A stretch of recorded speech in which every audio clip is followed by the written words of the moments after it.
আপনি দোয়া করতে থাকেন, কখন যে আল্লাহ আপনার ডাক শুনে একটা দরজা লক করান, আপনি ধাক্কাইতে থাকেন এক সময় ধাক্কানোর ছুটে দেখবেন যে এক ধাক্কাতে দরজার লক খুলে গিয়েছে। এই জন্য আপনি আল্লাহকে ডাকতে থাকেন, আল্লাহ আল্লাহ আল্লাহ আল্লাহ আল্লাহ আল্লাহ।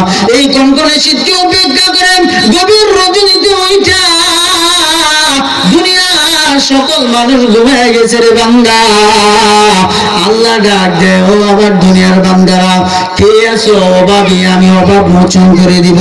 কে আছো রোগী, আমাকে ডাকো, আমি রোগ থেকে মুক্তির ব্যবস্থা করব। কার জীবনে কি পরিমাণ গুনাহ করছো আমার কাছে ক্ষমা চাও, আমি মাফ করার জন্য তৈরি হয়ে আছি। আল্লাহু আকবার। এই জন্য গভীর রজনীতে উঠা এই কনকনে শীতকে উপেক্ষা করে ঠান্ডা পানি দিয়ে ওযু বানাইয়া 2 রাকাত তাহাজ্জুদের নামাজ পড়েন, যদি সম্ভব হয় 4 রাকাত পড়েন, 8 রাকাত পড়েন, যত পড়বেন ততই লাভ না লস, যত পড়া যায় ততই লাভ।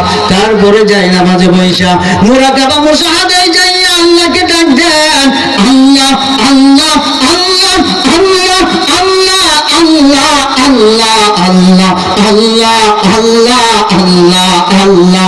কি মধুটা ওয়াহিলা মরে, কি আগুন জ্বলছে অন্তরে, কি মধুটা হাওয়াইলা মরে, কি আগুন জ্বলছে অন্তরে, আমার পাগল মনটা রহিনা ঘরে, আমার পাগল মনটা রহিনা ঘরে, কেমনে কই সেই কাহিনী। আয়রে সকল কুদার পাগল কলব কর রৌশনী, আয়রে সকল আল্লাহর পাগল কলব কর নোরানি। এইরকম ভাবে গভীর রজনীতে এটা বাবা মোবাইলের মধ্যে চার্জার দিয়ে কিছুক্ষণ চার্জ দিলেই মোবাইল গরম হয় না ঠান্ডা হয়, মোবাইল কিন্তু গরম হয়ে যায়। এইরকম ভাবে আল্লাহ নাম যখন জপতে থাকবারে বাবা আল্লাহ তাআলার পক্ষ থেকে কুদরতি জেট লাইন তোমার কলবের মধ্যে লাগাইয়া এমন ভাবে তোমার এই কলব থেকে হিট বানাইয়া দিবে। অনেক সময় দেখা যায় তুমি মাওলাকে ডাকতে ডাকতে এই মুরাকাবা মুশাহাদায় যাইকা এইখান থেকে কানায় কাবা দেখতে পারে। আল্লাহু আকবার। এইখান থেকে বিশ্বনবী যিনি সবুজ গম্বুজের নিচে রওজা টাওয়ারে শুয়ে উম্মতি বলিয়া কান্দে, সেই নবীর রওজা জিয়ারত নসিব তোমার ঘরে থেকে হয়ে যাবে। সুবহানাল্লাহ। এই জন্য গভীর রজনীতে ওঠো, মাওলাকে ডাকো।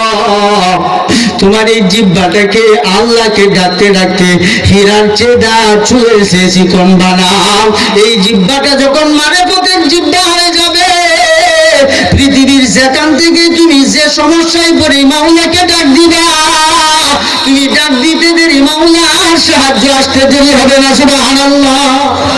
কিন্তু মুখটা তো নষ্ট করে ফেলাইছি, এটাতে বিড়ি টানতাছি, এটাতে সিগারেট টানতাছি, এটাতে সুদ খাইতাছি, এটাতে ঘুষ খাইতাছি, এটাতে মিথ্যা কথা বলতেছি, আরেকজনের ভালো দেখে হিংসা করতেছি, আরেকজনের ক্ষেত্রে আইলের কাছে যাইয়া আমার যে 3 কাঠা জমি আছে এই কাঠটারে প্রতি বছর আমি এই আইলের কাছে যা কাটিং মাস্টার হইয়া কুস করে সুন্দর করে আলটা ছাড়তে আমার 3 কাঠা জমিনটাকে 10 বছরে আমি 3 কাঠা বানায় ফেলাইছি।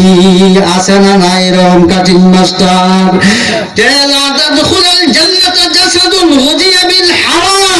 হারাম ভক্ষণকারী দেহ কোনদিন বেহেশতে প্রবেশ করবে না। আর হারাম খায়া যত ইবাদত করবা কোন ইবাদত মাওলার দরবারে কবুল হবে না। মিথ্যা কথা বলবে, it is a great sin to lie. Nobody believes a word. Everybody had seen. যে মিথ্যা বলা মহাপাপ, মিথ্যাবাদীকে কেউ বিশ্বাস করে না, কেউ বিশ্বাস করে না, সকলেই তাকে ঘৃণা করে। এই জন্য এই জবান দিয়ে ডাকলে যখন আল্লাহ শুনবো কেমনে? যে জবান দিয়ে ডাকার কথা আল্লাহ সাহায্য পাওয়ার জন্য, সেই জবান আমি তৈরি করতে পারতেছি না। এই জন্য কার জন্য তুমি 3 কাঠা জমিন 3.5 কাঠা বানছ? কার সেই পয়সা নেইছ? দুনিয়ার মুসলমান, ও চন্দ্রতলার মুসলমান মা বোন সহ তোমাদেরকে বলিয়া যায়, কার জন্য এত কিছু করতেছ? কার ভরসায় চড়ে মন, কিসের করো আশা? এত সুন্দর বাড়ি গাড়ি একদিন ভেঙে যাবে তোমার বাসা। তোমার সাথে যখন মালাকুল মউত আজরাইলের সাক্ষাৎ হবে, তুমি বাহির থেকে যে বিদেশি তুর্কি কম্বল এনেছ, সেগুন কাঠ দিয়ে 70,000 টাকা দামের ফালং খাট বানাইছ, সুবা বানাইছ।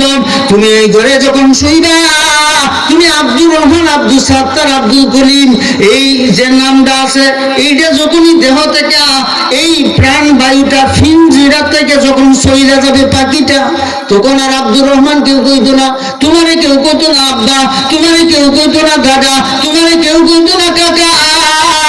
সকলের সমস্যারে একটাই উচ্চারণ হবে যে এটা লাশ। কি লাশ? তো লাশেরে ধরো, লাশেরে বার করো, লাশেরে গোসল করাও, লাশেরে কাফন পরাও, লাশেরে জানাজা দাও। তুমি কার জন্য এত কিছু করতেছ? এই বিদেশি তুর্কি কম্বল, এইরকম ভাবে বিদেশি দামি কম্বলের মধ্যে তোমার আত্মাটা চলে গেছেন। সন্তানেরা বলবে যে বাবা বুড়া মানুষ মরে গেছে, কম্বলটা নষ্ট করে লাভ নাই, সিরাকে তারা অথবা চাদরটা করে দে, লাশটা ডাকি। এই জন্য কার ভরসায় চড়ে মন, কিসের করো আশা? এত সুন্দর বাড়ি গাড়ি একদিন ভেঙে যাবে তোমার বাসা। ও তোমার গোটা দিন ফুরাইয়া যাবে, যৌবনে লাগছে বাটি। ওই যে দেখো ডাকতেছে আমায় কবরের মাটি, ওই যে দেখো ডাকতেছে তোমায় কবরের মাটি। ডাকতেছে কি ডাকতেছে না? তোমার আমার চোখের সামনে এই এলাকার কত বন্ধু, দুনিয়ার কত সালাদাত, কত ধরনের কল্পনা জল্পনা, কত ধরনের প্লেন প্রোগ্রাম ছিল, এইগুলি তো অন্ধকার কবরের যাত্রী হইয়া সেই লেগেছে। ওই যে দেখো ডাকতেছে তোমায় কবরের মাটি। সন্ধ্যার আগে যেদিন ডুবিবে বেলা, এক ফলকে ভেঙে যাবে তোমার রঙের মেলা, এক ফলকে ভেঙে যাবে তোমার দুনিয়ার খেলা। ও কারে দিবা তুমি জোরে ধমক, কারে দেব তুমি জোরে ধমক, কার মাথায় বালাটি। ওই যে দেখো ডাকতেছে তোমায় কবরের মাটি, ওই যে দেখো ডাকতেছে তোমায় কবরের মাটি।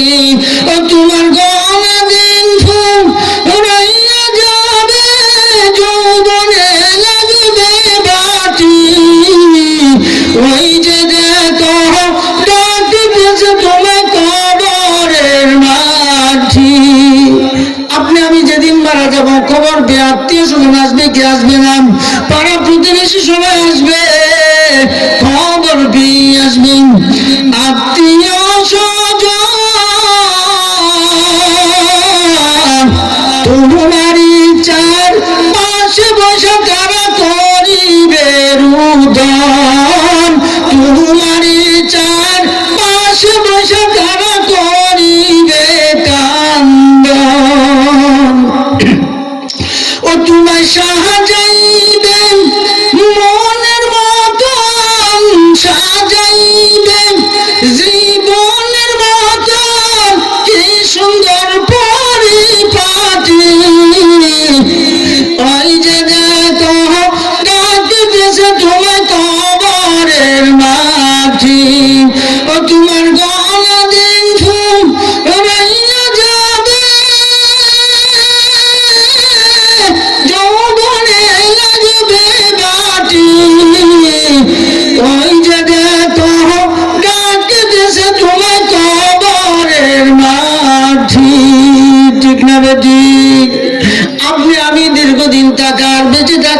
আলাদা, অনেক ইচ্ছা আকাঙ্ক্ষা, কিন্তু মালাকুল মউত আজরাইল কিন্তু আপনি আমার পিছে ঘুরতেছে, কবর দেখতেছে। জমিনের বিচরণকারী ব্যক্তিরা,